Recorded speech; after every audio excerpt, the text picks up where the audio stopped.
Hi friends, welcome to Meera's novella. Agninetra ഭാഗം 12. Okay. അപ്പോൾ താൻ ആ സ്ത്രീയെക്കുറിച്ച് പറഞ്ഞതൊക്കെയോ? എനിക്ക് പോലും അറിയാത്ത കാര്യങ്ങളാണത്. താൻ പറഞ്ഞത് സത്യമാണെന്ന് അവിടെ മൗനത്തിലൂടെ എനിക്ക് ബോധ്യമാകുകയും ചെയ്തു. പറ, അതെങ്ങനെ താൻ അറിഞ്ഞു? അവളുടെ കണ്ണുകളിലേക്ക് ഉറ്റുനോക്കിക്കൊണ്ട് അഗ്നി ചോദിച്ചു. എന്നാൽ അവളുടെ കണ്ണുകളിൽ തൻ്റെ ചോദ്യം കേട്ടിട്ടും പതർച്ചയൊന്നുമില്ലെന്ന് അഗ്നി തിരിച്ചറിഞ്ഞു. അത് ഞാൻ നേരിട്ട് കണ്ട് ബോധ്യമായ കാര്യമാണ്. ഇതിനു മുന്നേ ഞാൻ വർക്ക് ചെയ്തിരുന്ന സ്ഥാപനത്തിൽ പല മീറ്റിങ്ങുകളും അറ്റൻഡ് ചെയ്യാൻ പല ഹോട്ടലുകളിലും പോയിട്ടുണ്ട്. പലപ്പോഴും ആ സ്ത്രീയെ പലരുടെയും ഒപ്പം ഞാൻ കണ്ടിട്ടുണ്ട് എന്നല്ല, മോശമായ സാഹചര്യത്തിൽ കണ്ടിട്ടുണ്ട്. അതുകൊണ്ട് അവരുടെ മുഖം ശ്രദ്ധിച്ചിട്ടുമുണ്ടായിരുന്നു. അന്നവർ ആരാണെന്നോ എന്താണെന്നോ എനിക്കറിയില്ലായിരുന്നു. ഇവിടെ ജോലിക്ക് കയറിയ സമയത്താണ് അവർ സാറിൻ്റെ ആരാണെന്ന് അറിഞ്ഞത്.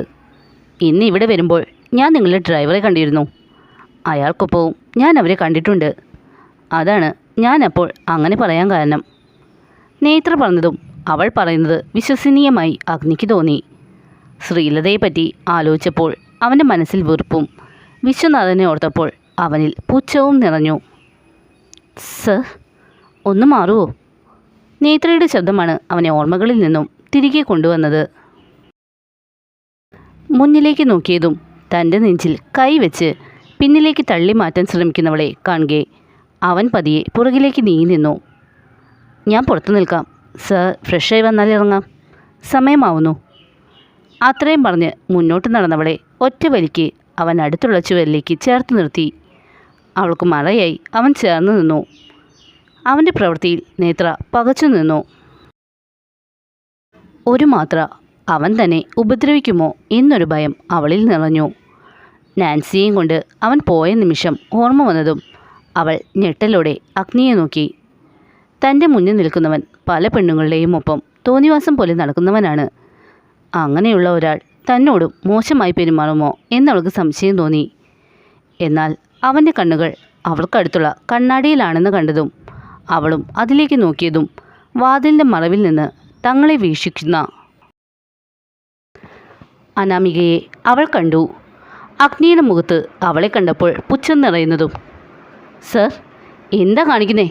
മാറി നിൽക്ക്, എനിക്ക് പോകണം. ഷൂ. നേത്ര പറഞ്ഞതും അവൻ തൻ്റെ ചൂണ്ടുവിരൽ അവളുടെ അധരങ്ങളിൽ ചേർത്ത് വെച്ചു. ചുണ്ടിൽ അവൻ്റെ വിരൽ പതിഞ്ഞതും നേത്ര തറഞ്ഞു നിന്നു. നിന്നെ ഞാൻ ഒന്നും ചെയ്യില്ല. ഇത് നമ്മളെ നോക്കി നിൽക്കുന്നവളെ കാണിക്കാനാ. അവളെ തോൽവി കാണാൻ വേണ്ടി മാത്രമാണ് ഇന്ന് ഞാൻ ജീവിക്കുന്നത്. സോ അനങ്ങാതെ നിൽക്ക്. അഗ്നി പറഞ്ഞതും നേത്ര ഒന്നുകൂടി അനാമികയെ നോക്കി. അവളുടെ മുഖത്തെ നഷ്ടബോധവും ദേഷ്യവും കണ്ടതും കുറച്ചു മുന്നേ അവൾ തന്നെ അപമാനിക്കാൻ വേണ്ടി പറഞ്ഞ വാക്കുകൾ ഓർമ്മ വന്നതും അവളുടെ മുഖത്ത് പല അർത്ഥങ്ങളുള്ള പുഞ്ചിരി വിരിഞ്ഞു. നേത്ര ഒരടി മുന്നിലേക്ക് നീങ്ങി അഗ്നിയോട് ചേർന്ന് നിന്നു. കണ്ണാടിയിലൂടെ അനാമികയെ തന്നെ നോക്കി നിന്നിരുന്ന അഗ്നി തന്നെ പൊതിയുന്ന വശ്യമായ സുഗന്ധം ശ്വസിച്ചതും ഞെട്ടിക്കൊണ്ട് മുന്നിലേക്ക് നോക്കി. തൻ്റെ തൊട്ടടുത്ത് നിൽക്കുന്ന നേത്രയെ കണ്ടതും അവനിൽ പകപ്പ് നിറഞ്ഞു. അതിൽ കൂടുതൽ ഞെട്ടൽ അവളുടെ മുഖത്തെ പുഞ്ചിരി കണ്ടപ്പോഴായിരുന്നു. ഒരുപാട് പെൺ ശരീരത്തിൽ ചേർന്ന് നിന്നിട്ടുണ്ടെങ്കിലും ഇന്ന് നേത്രയോട് ചേർന്ന് നിന്നപ്പോൾ അവരോട് ആരോടും തോന്നാത്ത മറ്റൊരു വികാരം തന്നിൽ ഉടലെടുക്കുന്നത് അഗ്നി തിരിച്ചറിഞ്ഞു. അതെന്താണെന്ന് അവന് മനസ്സിലായില്ല. എന്നാൽ അത് കാമമല്ല എന്ന് അവന് ഉറപ്പായിരുന്നു. അതേ ചിരിയോടെ നേത്ര അവൻ്റെ കൈകൾക്കിടയിലൂടെ തൻ്റെ കൈകൾ കടത്തി അവൻ്റെ നഗ്നമായ പുറത്തേക്ക് അമർത്തിപ്പിടിച്ചു. ഇപ്പോൾ പുറകിൽ നിന്ന് നോക്കുന്ന ആർക്കും അവർ ചുംബിക്കുകയാണെന്ന് തോന്നുകയുള്ളൂ. അത് കണ്ടതും അനാമികയിൽ ദേഷ്യം നിറഞ്ഞു പൊന്തി. കൂടുതൽ കാണാൻ കഴിയില്ല എന്ന പോലെ അവൾ അതേ ദേഷ്യത്തോടെ തിരിഞ്ഞു നടന്നു. അത് കണ്ടതും നേത്ര പൊട്ടിച്ചിരിച്ചു. എന്നാൽ അവളെ സ്പർശനത്തിൽ ഞെട്ടിത്തെറിച്ച് നിന്നിരുന്ന അഗ്നി അവളുടെ ചിരി കേട്ടതും പെട്ടെന്ന് അവളിൽ നിന്നും അകന്നു മാറി. അവന് നെറ്റിയിൽ വിയർപ്പ് പൊടിഞ്ഞു. അവൻ്റെ പെട്ടെന്നുള്ള പ്രവൃത്തിയിൽ നേത്രയൊന്ന് പകച്ചെങ്കിലും ആകെ വിയർത്ത് പതറി നിൽക്കുന്ന അഗ്നിയെ കണ്ടതും അവളിൽ ഒരു നറുചിരി വിരിഞ്ഞു. Sorry sir. അനാമിക മാഡത്തിൻ്റെ നിൽപ്പും നോട്ടവും കണ്ടപ്പോൾ ഒരു കുസൃതി തോന്നി ചെയ്തതാ. ചിരിയോടെ അവൾ പറഞ്ഞതും അവൻ തൻ്റെ വേഗത്തിൽ മിടിക്കുന്ന ഹൃദയതാളത്തെ ശാന്തമാക്കി. ഇയാൾ പുറത്തേക്ക് നിന്നോളൂ, ഞാനിപ്പോൾ വരാം. അഗ്നി പറഞ്ഞതും നേത്ര മുറി വെട്ടിയിറങ്ങി. അഗ്നി തൻ്റെ നെറ്റിയിൽ കൈ കൊണ്ട് സ്വയം ഇടിച്ചു. ഛേ, എത്രയോ പെണ്ണുങ്ങളിലൊപ്പം കിടന്നിട്ടുള്ളവൻ അഗ്നി നീ. ആ നീയാണ് ഇന്ന് അവൾ തൊട്ടപ്പോഴേക്കും ആകെ വിയർത്ത് വിറയിൽ ബാധിച്ചു നിന്നത്. നിനക്കെന്താ പറ്റി? തൻ്റെ മാറ്റം എന്തിനെന്നറിയാതെ അഗ്നി നിന്നതും അവൻ്റെ ഫോൺ അടിച്ചതും ഒരുമിച്ചായിരുന്നു.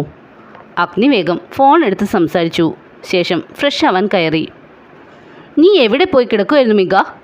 എത്ര നേരമായി ഞാൻ അന്വേഷിക്കുന്നു. ഞാൻ വയ്യാതെ കിടക്കുകയാണെന്ന് അറിഞ്ഞൂടെ നിനക്ക്? കുറച്ച് ചൂട് പിടിച്ച് തരാൻ പറഞ്ഞിട്ട് നേരം എത്രയായി? റൂമിലേക്ക് അനാമിക കയറി വന്നതും യാദവ് വളരെയധികം ചൂടായി. എന്നാൽ അത് കേട്ടതും അവളെ ദേഷ്യം കൂടി. നിനക്ക് ചൂട് പിടിക്കണമെങ്കിൽ വല്ല വേലക്കാരെയും വിളിക്ക്. എനിക്കതല്ല പണി. നാണമില്ലല്ലോ അവൻ്റെ അടിയും കൊണ്ട് ഇങ്ങനെ കിടക്കാൻ. നീയൊക്കെ ഒരാണാണോ? നിർത്തടി മോളെ. ഞാൻ ആണാണോ എന്ന് നിനക്ക് പലതവണ ബോധ്യപ്പെട്ടത് കൊണ്ടല്ലേടി അവൻ കെട്ടിയ താലിയും ഇട്ട് എൻ്റെ ഒപ്പം കിടന്നു തന്നത്. കൂടുതൽ ഉണ്ടാക്കാൻ നിൽക്കരുത് നീ. അത് നിന്നെ നല്ലതിനാവില്ല. കുറച്ച് ദിവസമായി അവനെ ചുറ്റിപ്പറ്റിയുള്ള നിൽപ്പ് ഞാൻ കാണുന്നുണ്ട്. അങ്ങനെ എന്തെങ്കിലും മോഹം നിൻ്റെ ഉള്ളിലുണ്ടെങ്കിൽ അതങ്ങ് മാച്ച് കളഞ്ഞേക്ക്.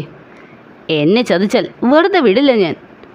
അഗ്നിദത്തല്ല യാദവ് എന്ന് നീ ഓർത്തു വെച്ചോ. വല്ലാത്തൊരു ദേഷ്യത്തോടെ യാദവ് പറഞ്ഞതും അനാമിക പകച്ചു. അവൾക്ക് സ്വയം ദേഷ്യം തോന്നി.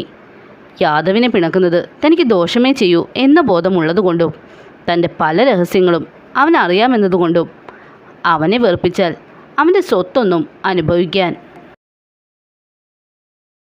തന്നെ അവൻ സമ്മതിക്കില്ല എന്നറിവുള്ളതുകൊണ്ടും അവൾ തൻ്റെ ദേഷ്യം കടിച്ചമർത്തി. പിന്നെ നീ എന്താ പറഞ്ഞേ? ചൂട് പിടിക്കാൻ വേലക്കാരി വരുമെന്നോ? പിന്നെ നീ ഇവിടെ എന്തിനാ? 4 നേരം സുഖിച്ചിരുന്ന് വെട്ടി വിഴുങ്ങാനാണോ? നിന്നെ ഞാൻ കെട്ടിയെടുത്തത് എൻ്റെ ആവശ്യങ്ങൾ നടത്തി തരാൻ വേണ്ടിയാണ്, അല്ലാതെ കെട്ടിലമ്മയായി വാഴിക്കാനല്ല. പോയി എടുത്തിട്ട് വാടി വെള്ളം. അവൻ ഒച്ച ഉയർത്തിയതും അവനെ തറപ്പിച്ചു നോക്കി അവൾ റൂമിന് പുറത്തേക്ക് നടന്നു. കാറിൽ നേത്രയ്ക്കൊപ്പം യാത്ര ചെയ്യുമ്പോഴും അഗ്നിയുടെ മനസ്സിൽ പലവിധ ചിന്തകളായിരുന്നു.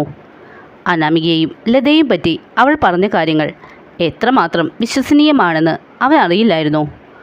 നേത്രയും ചിന്തയിലായിരുന്നു. താൻ ഭയന്ന പോലെ അഗ്നിയെ പേടിക്കേണ്ട ആവശ്യം ഇല്ലെന്ന് അവളുടെ മനസ്സ് അവളോട് പറഞ്ഞുകൊണ്ടിരുന്നു.